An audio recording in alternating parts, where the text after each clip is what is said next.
The spring air over London may still feel cool, but anticipation is already warming the streets around Buckingham Palace. In just a few days, the mall will echo with drumbeats, gleaming cavalry will thunder past cheering crowds, and fighter jets will trace crimson, white, and blue ribbons across the sky. Yes, trooping the colour is almost here, the moment when pageantry crowns the sovereign's official birthday. Yet this year, a subtle alteration in the royal choreography is sparking questions far beyond the parade ground. Why is King Charles III stepping out of the saddle and into a carriage, and what does that choice reveal about the modern monarchy? Every June, Trooping the Colour transforms central London into a living tapestry of scarlet uniforms, brass fanfares, and centuries-old ritual. The scene feels timeless, rows of foot guards swinging their arms in perfect rhythm, horses tossing silky manes under silver helmets, and the sovereign passing in review before thousands of loyal onlookers. For decades, the defining image has been the monarch-mounted side saddle, reins held with effortless poise, a living emblem of command and continuity. Queen Elizabeth II perfected that silhouette, guiding her beloved black mare Burmese through the ceremony until 1986, when the faithful horse retired after 18 years of impeccable service. From that moment on, Her Majesty led the procession in an open carriage, proving that tradition can bend without breaking. Fast forward to 2023. Only months after ascending the throne, King Charles shocked even seasoned palace watchers by reviving the horseback element his mother had set aside. Seated on a dapple grey charger named Noble, he cut a striking figure, blending nostalgia with a fresh burst of energy. Commentators hailed it as a love letter to Britain's martial heritage, a promise that the new reign would honour the old ways. But what came next surprised everyone: a cancer diagnosis announced by Buckingham Palace earlier this year, followed by a course of treatment that forced even this famously industrious monarch to reconsider his limits. Since then, the king has maintained a brave public schedule, unveiling plaques, meeting charity volunteers, and greeting foreign dignitaries with the steady warmth for which he is known. Still, riding a horse through a mile-long route, keeping posture perfect while thousands watch every twitch, demands Olympic-level stamina. And that's where the story takes an unexpected turn. Palace sources confirm that on the 14th of June the king will greet his troops from the comfort of a landau, seated beside Queen Camilla rather than astride Noble. A simple adjustment? Absolutely. Yet its symbolism runs deep. Some ask whether this signals a permanent farewell to royal riding. The answer, quietly, seems to be yes. At 76 and facing ongoing treatment, His Majesty has reportedly stepped back from private hacking on the Windsor estate as well. It's a poignant echo of his mother's later years, when she swapped bridle paths for carriage drives but never lost her passion for the countryside. For Charles, a man who once spent entire summers restoring hedgerows and studying soil samples, reducing saddle time cannot have been easy. But does it weaken the spectacle? Or does it, paradoxically, strengthen the crown by showing a sovereign unafraid to adapt? Here's where the narrative twists again. Royal precedent loves a neat circle, and this one feels almost scripted by history. The Queen's move to a carriage in the mid-1980s was born of practicality, the fatigue of a loyal horse, not of the rider herself.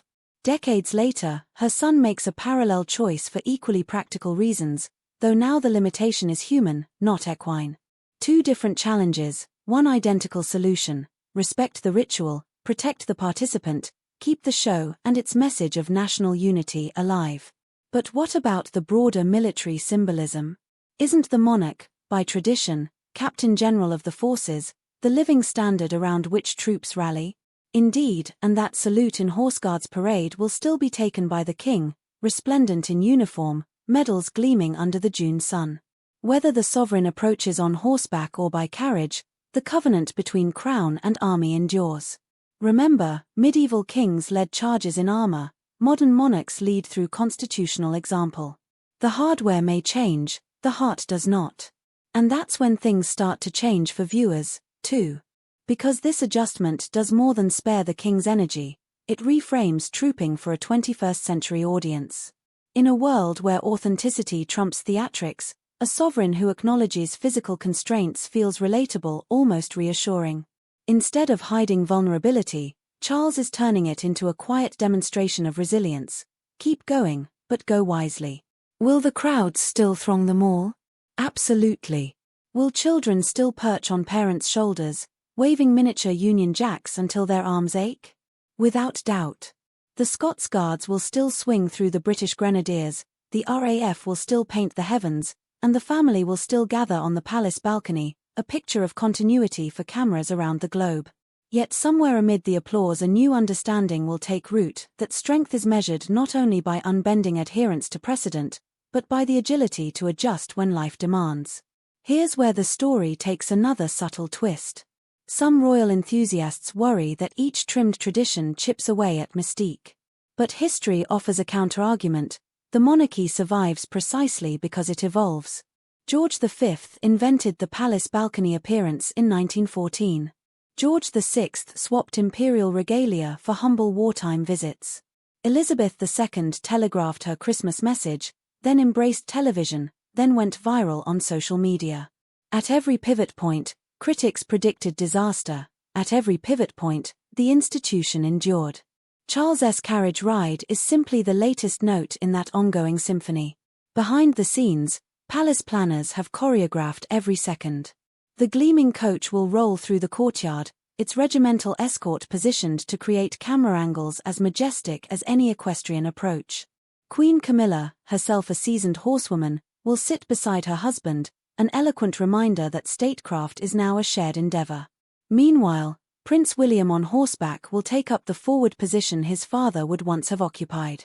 The heir, in other words, will ride for both of them, a living bridge between what was and what will be. But what if the king's health improves? Could he climb back into the saddle next year? Never say never. Aides insist all options remain open. Yet the prevailing mood suggests this is the new normal, not a temporary workaround.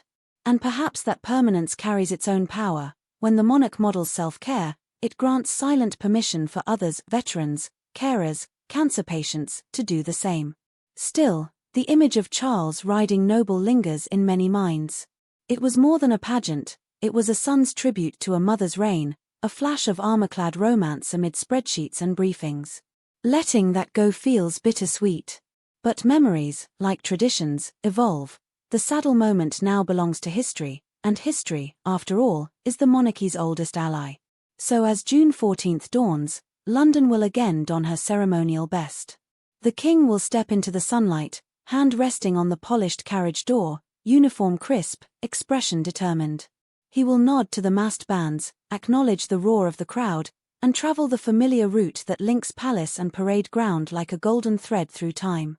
Cameras will zoom, commentators will analyze, critics will opine.